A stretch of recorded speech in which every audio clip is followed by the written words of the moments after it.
All right, ladies. So, welcome to our official readers, and that's not reader, to our official Facebook group for our authors' resources.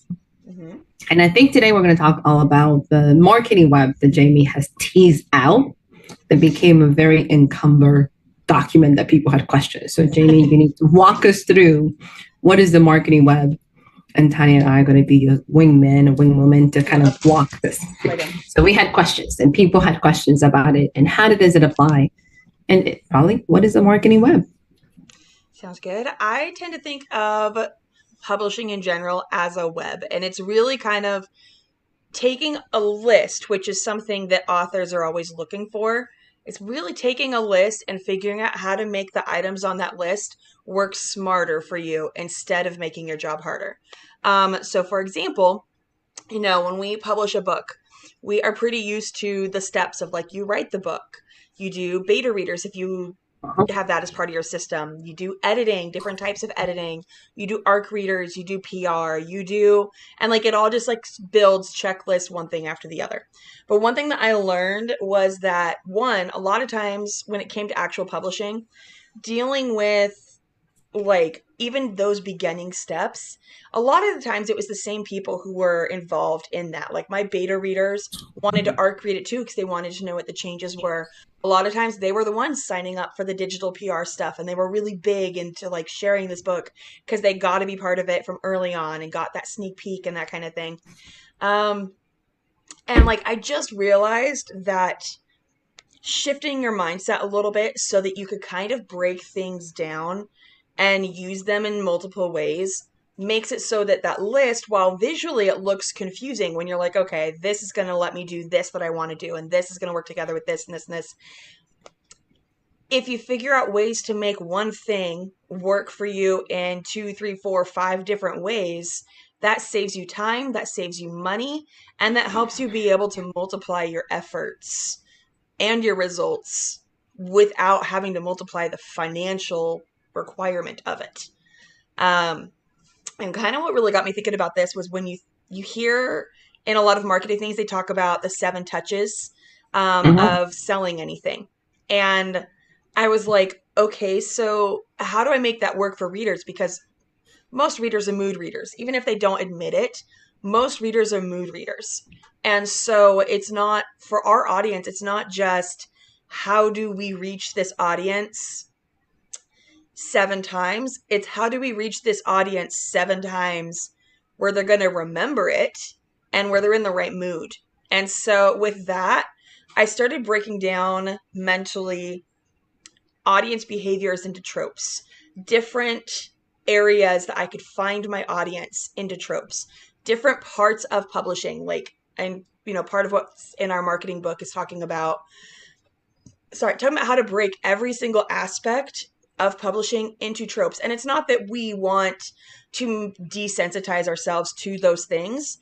It's how can we actually build a more realistic connection with our readers so that it's about more than just money. Because a lot of times we forget, like, for example, a lot of times when we're looking for ARC readers, which, if you don't know what that is, that's advanced reading copies. A lot of times when we're looking for people to be part of that, we give them a massive checklist and a massive thing of due dates and really hard things, which it's great for, some readers love having those hard dates and they need that. But sometimes we put so much pressure on them that we forget that it's not a job for them, that it's a pleasure. Reading is a pleasure for most people. And so when I started thinking about publishing and how I was going to do publishing and how I could make things work for me in multiple ways, I really needed to think about what my readers really enjoy doing and what I want to do and how I can use that in multiple ways.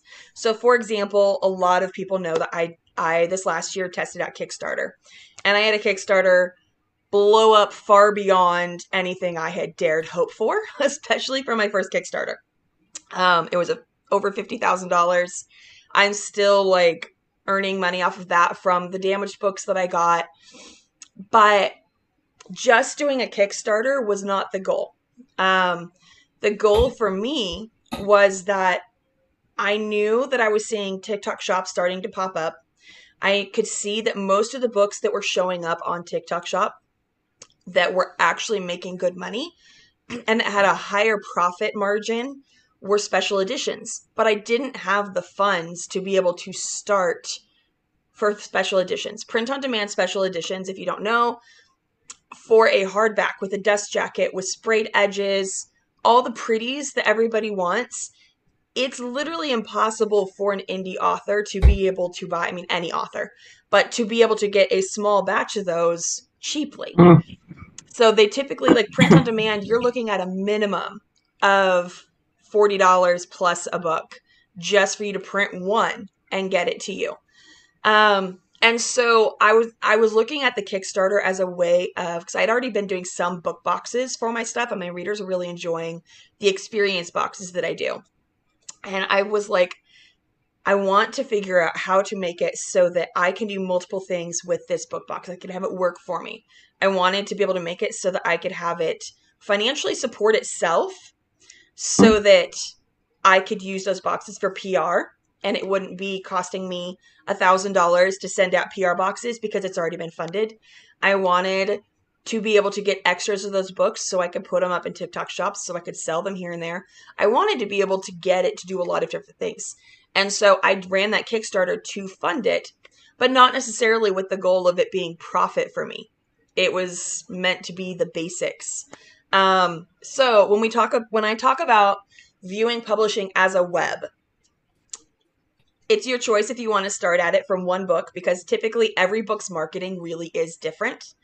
Mhm. But a lot of things cross over between your books when you're thinking about it, which is why I tend to think of it as a web, because it's continuously going on. It's not like you're going to start up a different TikTok account or Instagram account for every single book or every single series. You totally can, but that's going to be That's an a lot of work. awful lot of work. That's a lot of work. And it's exhausting. So like already as authors, when we're creating our social media accounts, we're already planning on, okay, I'm going to use this to reach my target audience for this, and this. Like we're already technically thinking of that as a web without like verbalizing it as a web, if that makes sense. So it's kind of figuring out how to look at that within other parts of publishing.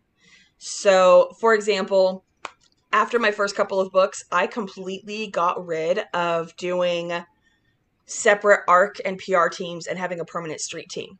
I found that for myself, I don't have the spoons.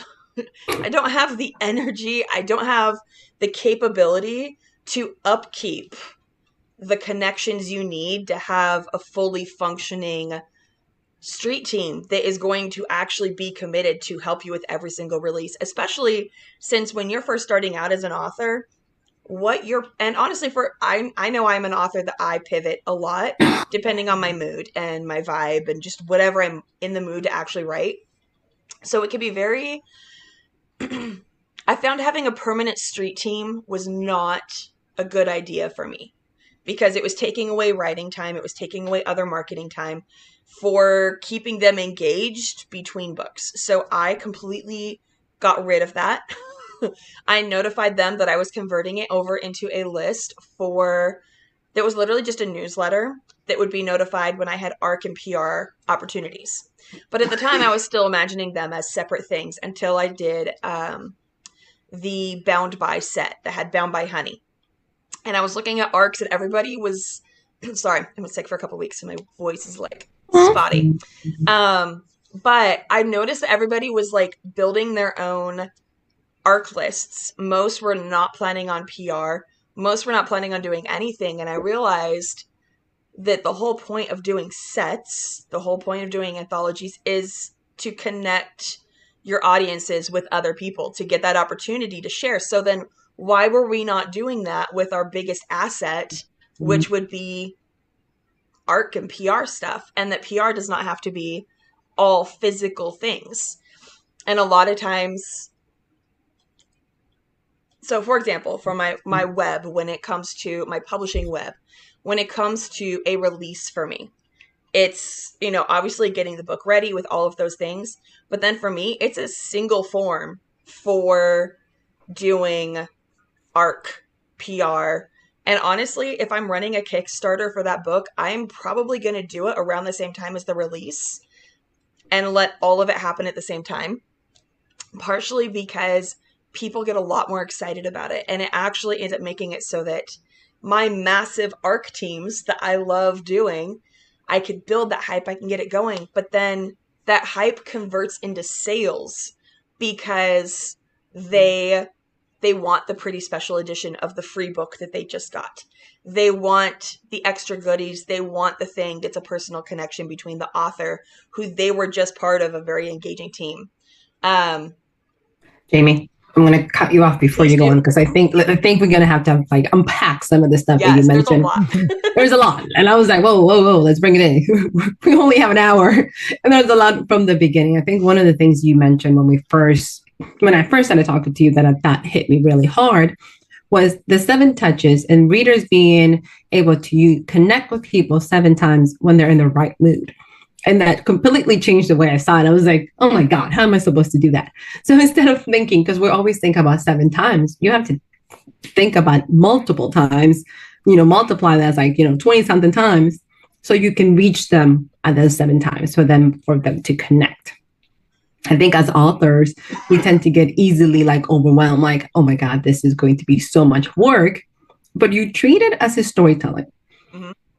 And you always have a game going with your marketing, because to me, like, marketing is part of the business. And like, I want to be serious and I want to be focused and this needs to get done. And you're very whimsical about it, which makes it really fun that I'm like, what? Like, why are we doing this? How did you change your mindset? And I think we need to bring mindset into it to make that so you can have fun with it. Because I'm still very much like, this is the work. Like, I'm working in this part. How do you change it to make that part of your storytelling that people can still have fun with it? Because if not, it's just work. It really is. And when I first started doing social media, I was frustrated because I could not build the audience that I wanted.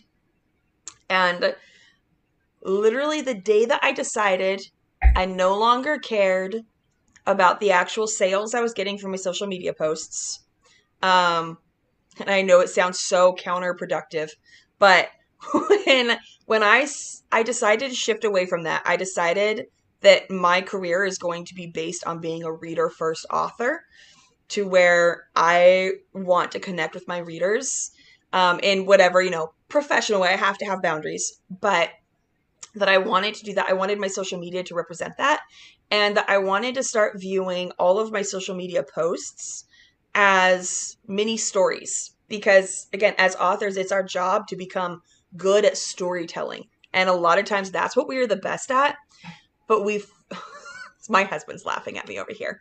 Not a fan of my writing. He is not. He's a fan of you. That's all that matters. Yes. That's all that matters.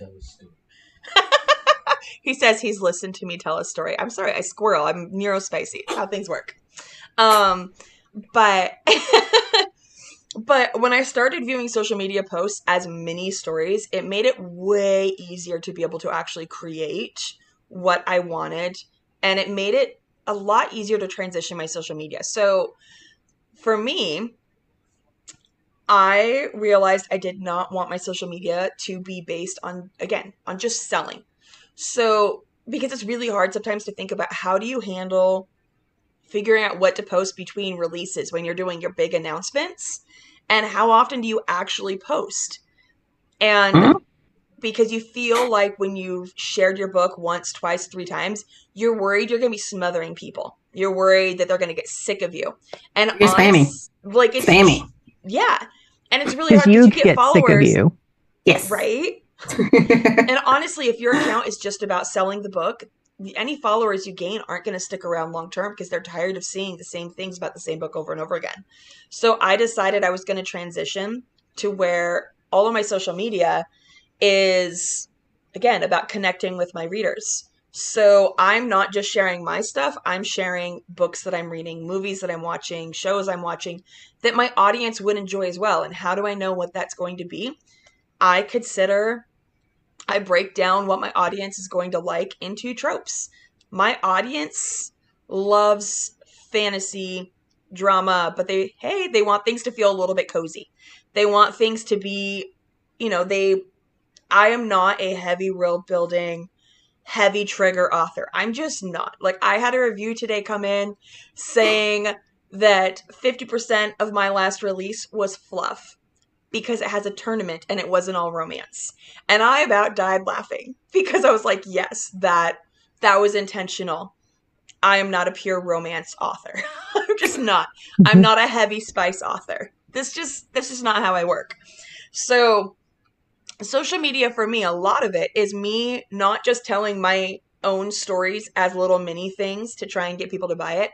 It's also me using the same type of storytelling to share things I'm enjoying, to share those books, to share those movies, to join all of, to share things that my readers are going to want to connect with me as well. And I've actually found that's been really beneficial, especially when you take things that are not the most familiar with book talk with the reader community. For example, a lot of my inspiration comes from Eastern dramas.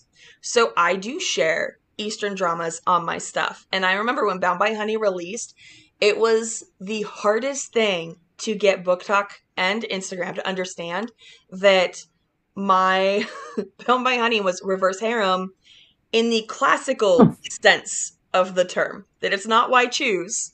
There is no spice. There's only one person who ends up with her. But it is the traditional definition of reverse harem that is from anime, from manga, from like the eastern part of the world where it was all established. It was so hard to get that across. But once I started posting things for that audience, I started pulling in a lot more of that audience, and a lot of them started picking up the book and they loved it and became obsessed with it because it's a massive gap in US publishing that there are not US books that have that. We have the love triangle, and that's like the extent of it. Ooh, sorry. But yeah, so it helps a lot to view publishing and view social media as like mini storytelling. Like you're doing little short stories for each thing. And with that, you're having to do a hook. Like, and a lot of times the best performing social media posts are literally hooks built on hooks built on hooks that all give away a little bit different piece. So it's not just an actual text written out hook. Your sound is part of your hook. Your visual is part of your hook. And your text, if it's very long, you're going to need multiple that are going to keep that interest going continually as they're watching it, especially if you have a longer video. It's overwhelming if we think of it. It is very overwhelming if we think of it as like a list. If we think of all of it at once, it feels very overwhelming, especially when we feel like we need to do it perfect. And as soon as we get into that I'm desperate to make money phase, which I know a lot of us authors are in, as soon as we hit that, it comes across in how we are connecting and approaching our audience. And it scares so many of them off. Sonia? I just want to make sure that you are also broadcasting live on your TikTok, right? Yep. I think that's important to note because otherwise, if someone is watching this later, you're having reactions to that they're not going to be putting together. It's just out of nowhere. You'll see and then you'll have a reaction to a question or a comment or something someone's saying there, and DC and I are not saying those things. So Jamie's not crazy. She's double broadcasting right now. We did almost forget to mention that. But almost triple broadcasted. Almost. Which technically we could be doing quadruple because of how things go. But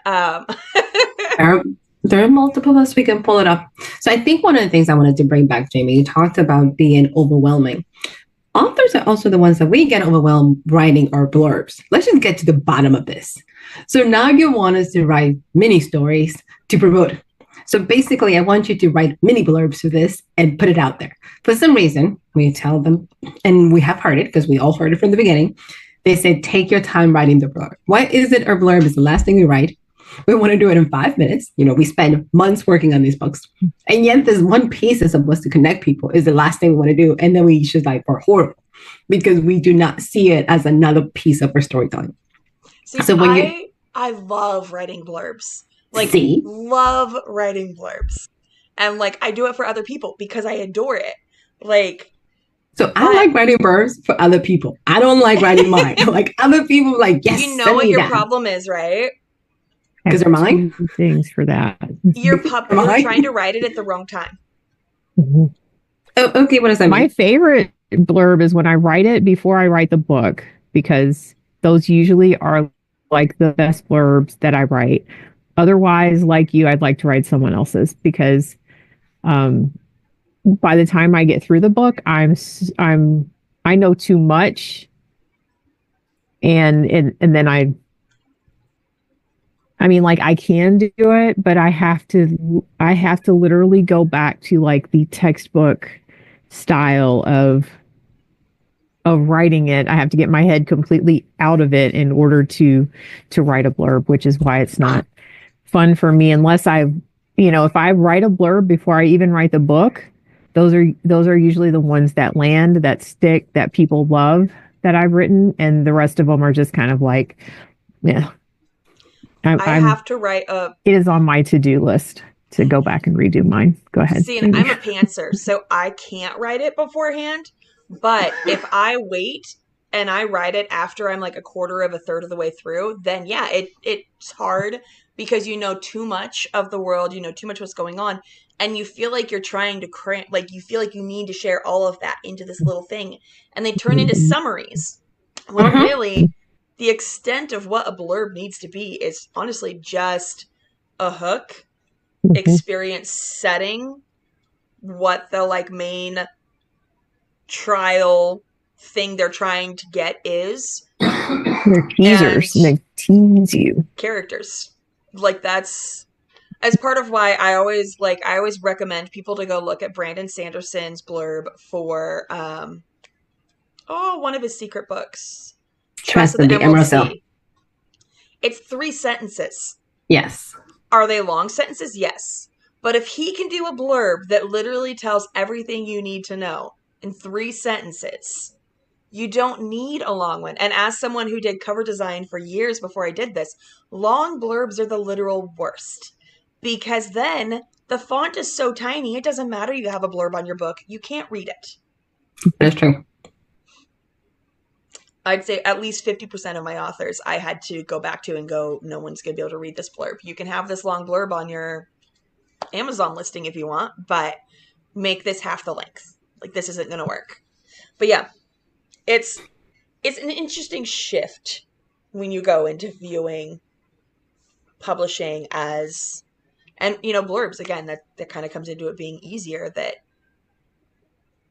when you think of it as literally kind of writing mini hooks for the little things that you need to share, figuring out how to write hooks and letting it be fun, honestly, is like one of the best things someone could do for publishing for themselves, because you use hooks for Amazon ads, for Facebook ads, for your blurb, for social media, and you literally, it's part of the whole web thing, where if you just have a list of these hooks, you use them everywhere.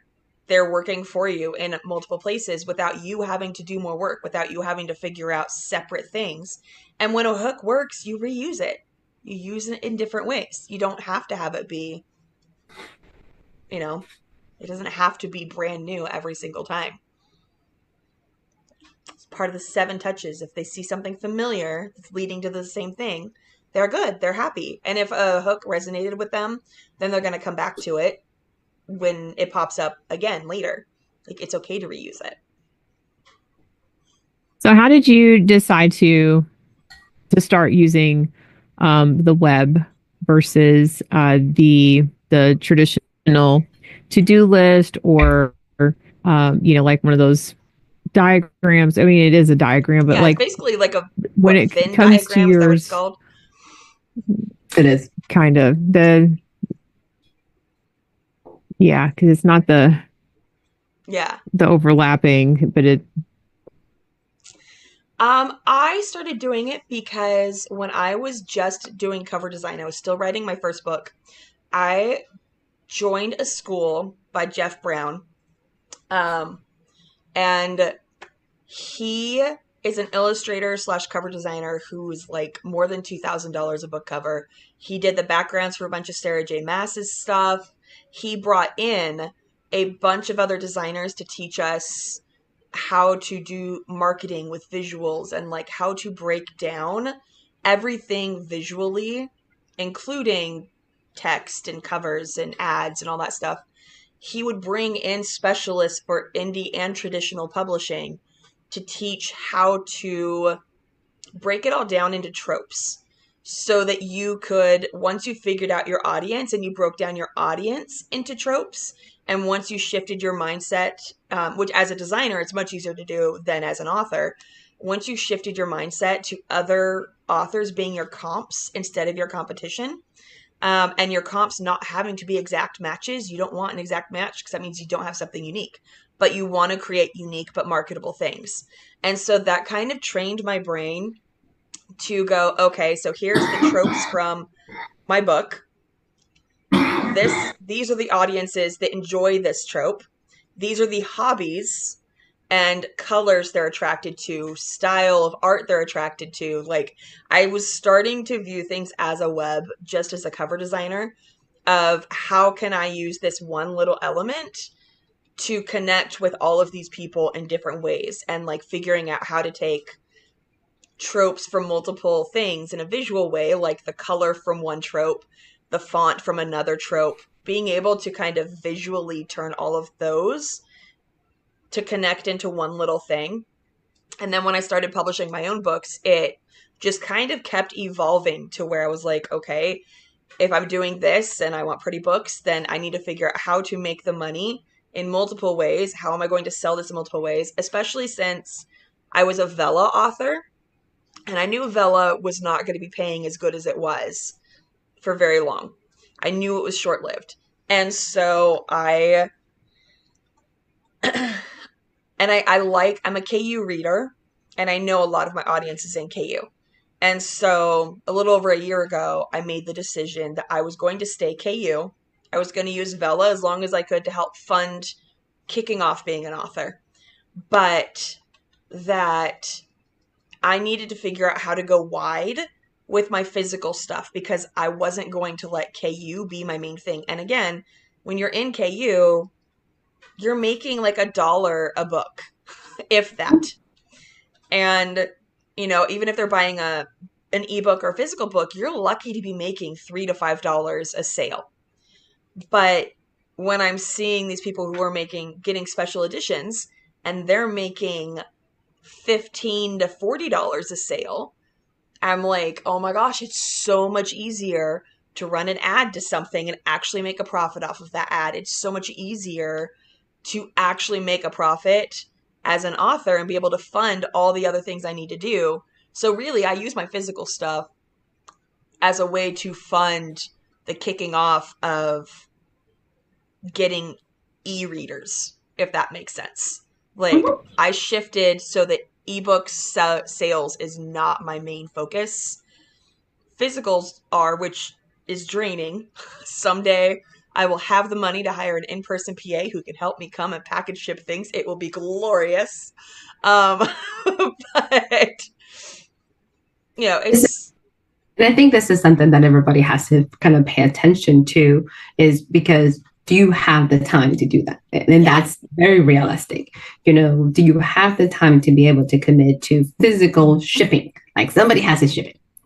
Somebody has to be able to do all these pieces and be able to pull it off. Because if not, you're going, where are we going to go? So yes, Tanya. And the space, like I live in a cabin in the woods. So for me, when I did, my Kickstarter for the special edition, I got extremely nervous and scared when those numbers started creeping up, because I was like, oh no, I'm going to end up with a pallet full of books. And while I can house that as long as those numbers, are there and I'm going to be packing and shipping them out, the authors who are really maximizing these special editions are essentially getting, hundreds, 1,000 or thousands of books.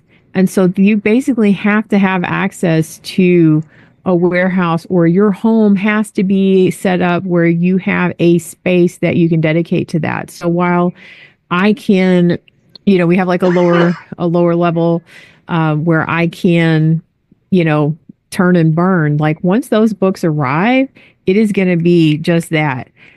It is going to be a lineup of getting them up, getting them out, getting them out of here, because I do not have the space to store them. So that is definitely, when we're looking at those things in the considerations, like when you can buy things in bulk, especially special editions, when you can buy those things in bulk, that's where you can really make the profit off of them. But if you are out there and you cannot buy those things in bulk,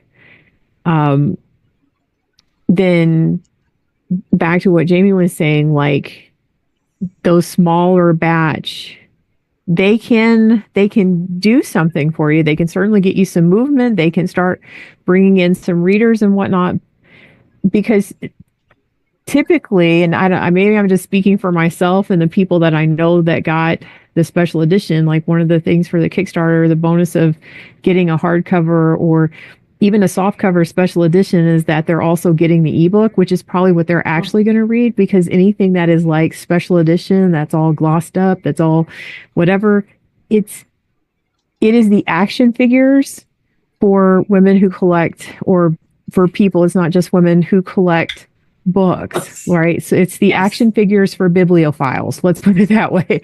So it's going on a shelf. It's never, that spine is never going to be cracked in their lifetime.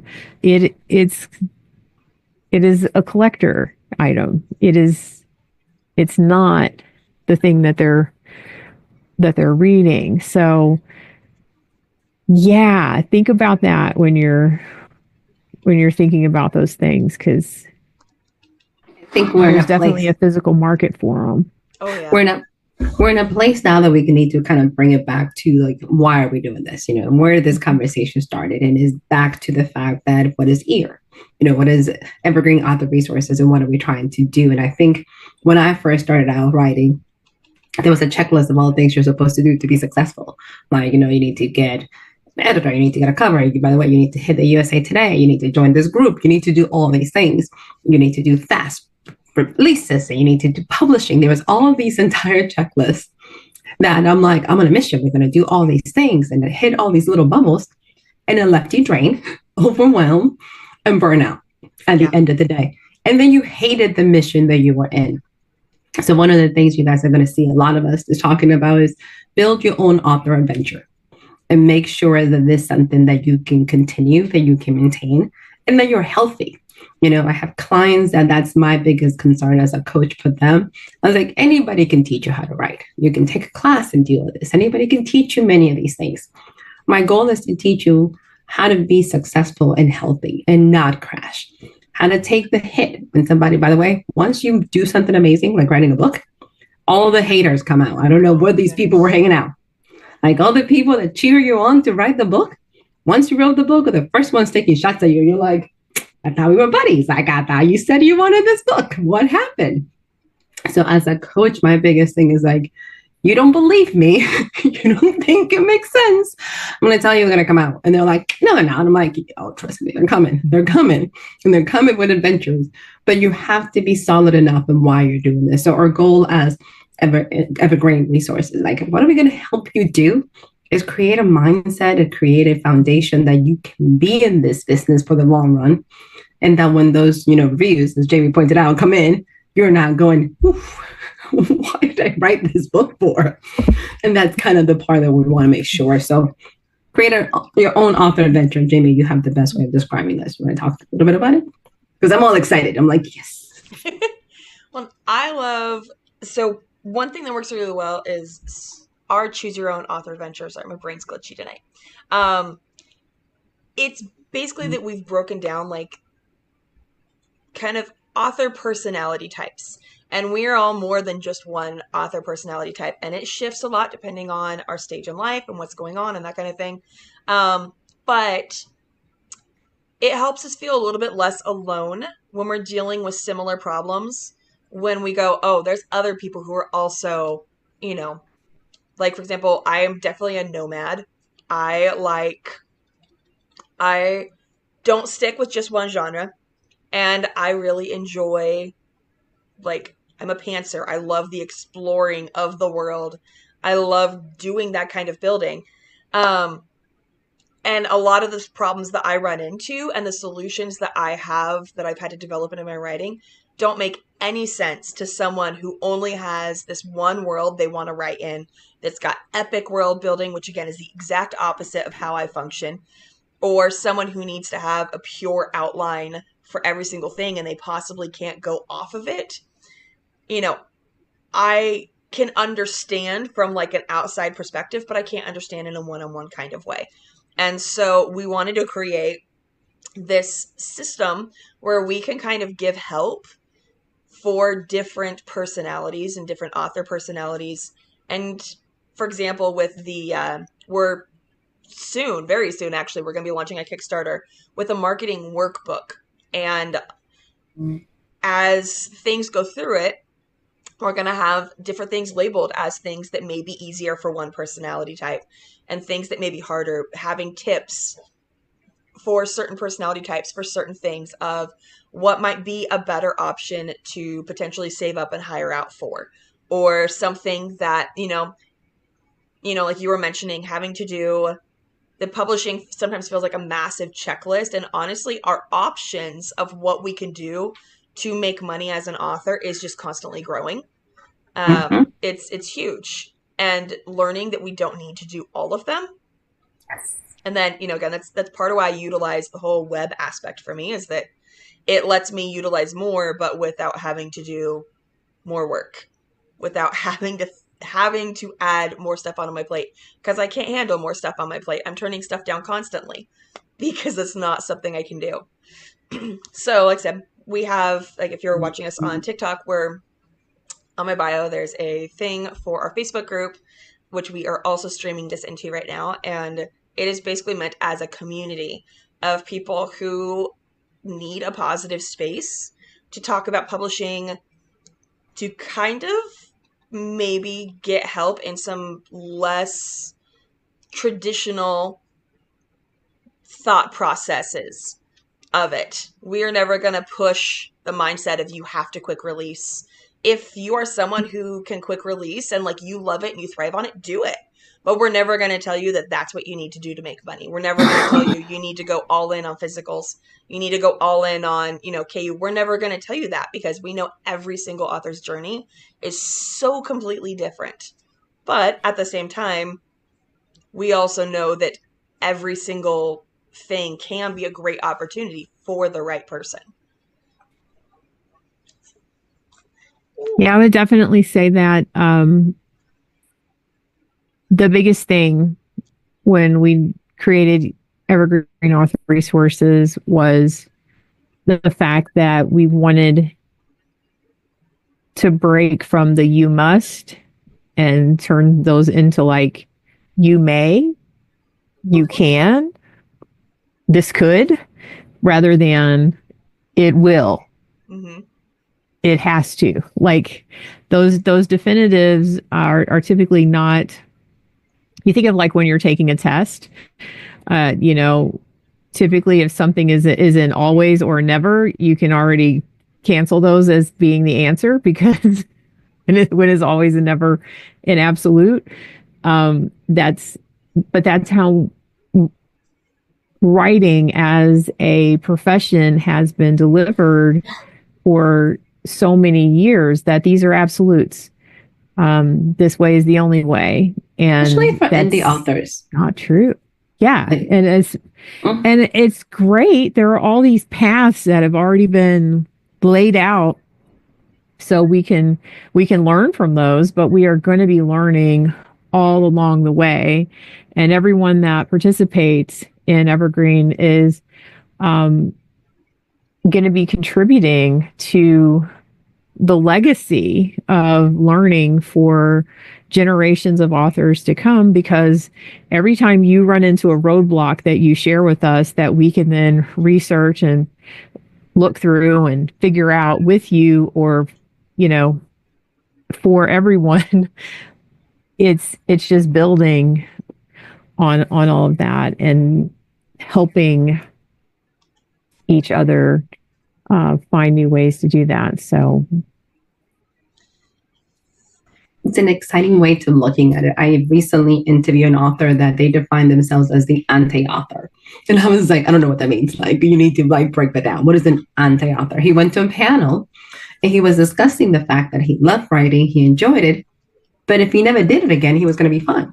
And somebody blasted him. Another author took him apart. And I was like, oh my God. He's like, I am okay writing a book a year.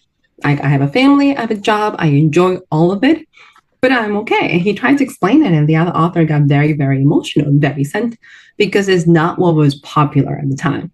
They were like, you need to be publishing so many times, and you need to have all these books. And if you are a serious author, if you are legit in this business, you're supposed to have this, and this is supposed to be your end goal. He's like, it's not. Sorry, that's not going to happen.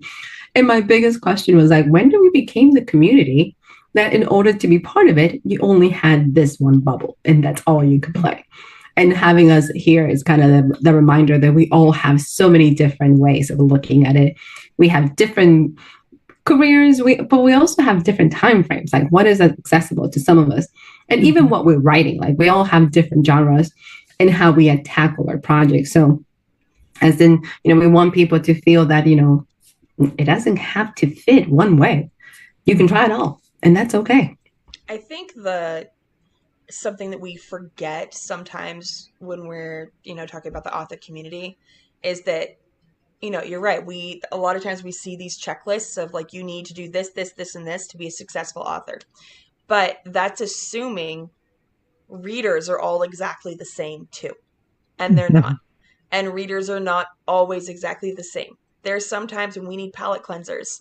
There's times when we need short stories or really short books. Like there's a huge, very successful author group that literally just lives within the 1 to 2 hour reads section on Amazon. And that is all they write. And they do great.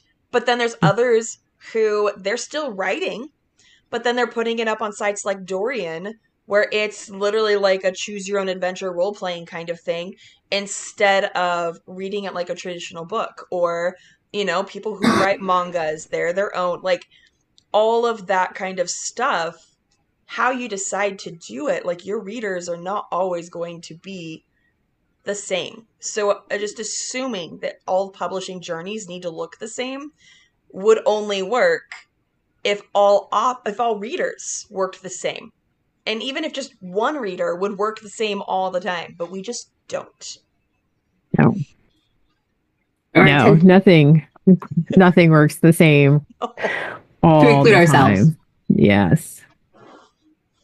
Okay, ladies, we said we were going to do about an hour in terms of keeping these conversations. We also said we're going to try to do them on a monthly basis. So for people who are watching, we're looking, this is, by the way, first, Happy New Year's, by the way. I just forgot to tell you both. Happy New Year. It is the beginning of the 2025, so we're expecting to be super fabulously and amazing. So we're looking to do conversations like this once a month. So we'll be back in February, just kind of picking a different topic. So things that we have going on that people can follow. We have a newsletter going on that has a monthly kind of reminders of all the fun things we got going. We have a Facebook group that you guys want to come and join. We do have a website. We do. That we are seeking articles. And I'm going to say, we've got a accountability challenge going on right now that you get to choose your own. Again, choose your own adventure. You get to choose what you are specifically working on, which is really helpful. And then I know I have not shared with TikTok yet, and we've got like 50 plus authors right now on. So I did want to share too, we were very excited. We were cutting it close down to the wire, and like big shout out to Tanya. But we officially have transitioned over our business into a not-for-profit. which is so exciting for us because we realized that most of what we were building and things we wanted to do, we wanted to make sure that they were as accessible as possible. That doesn't mean that we're going to have everything able to go out for free because, we do have a business to run. We've got, things that we have to pay for, but so we have to pay for it in order to give it to lots of people. Yes. And it comes to a territory. Because now you can just pay less so that we can do more. Yes.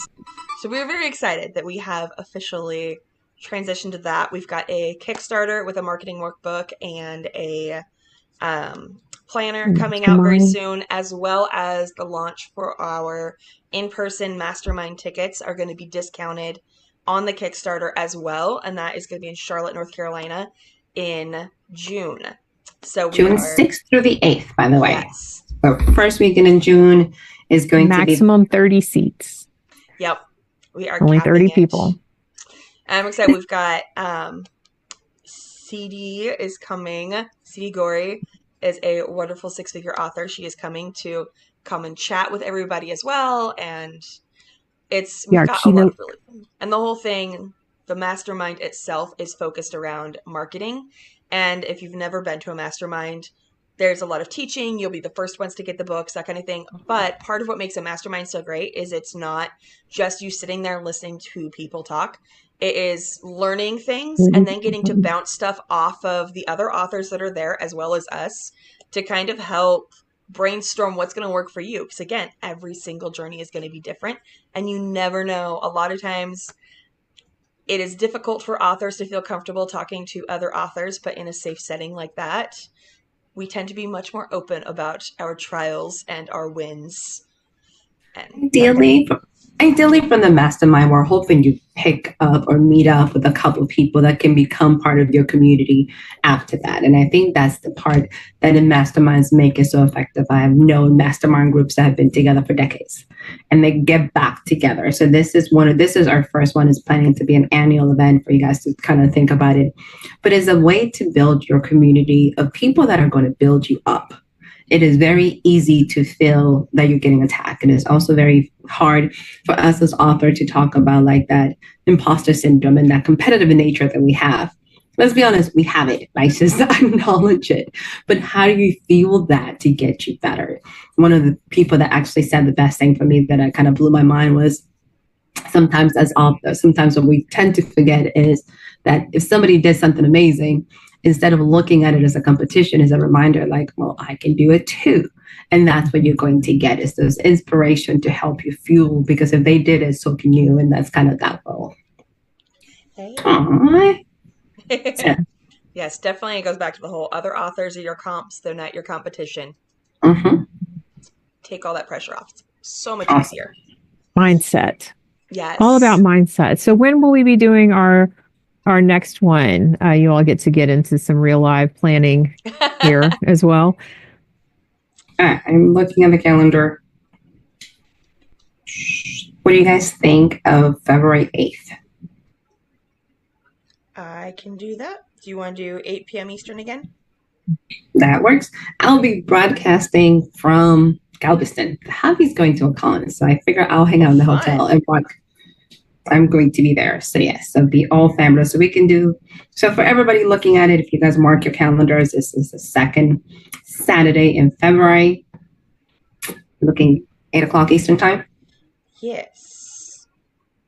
And since Jamie kind of kicked this off by giving us her web, go into Evergreen and let us know what you would like our next future discussion to be about, so that we can get it all nice and prepped up. We'll have a deadline for voting on that. We'll put up a poll. You can add some stuff and you all can vote.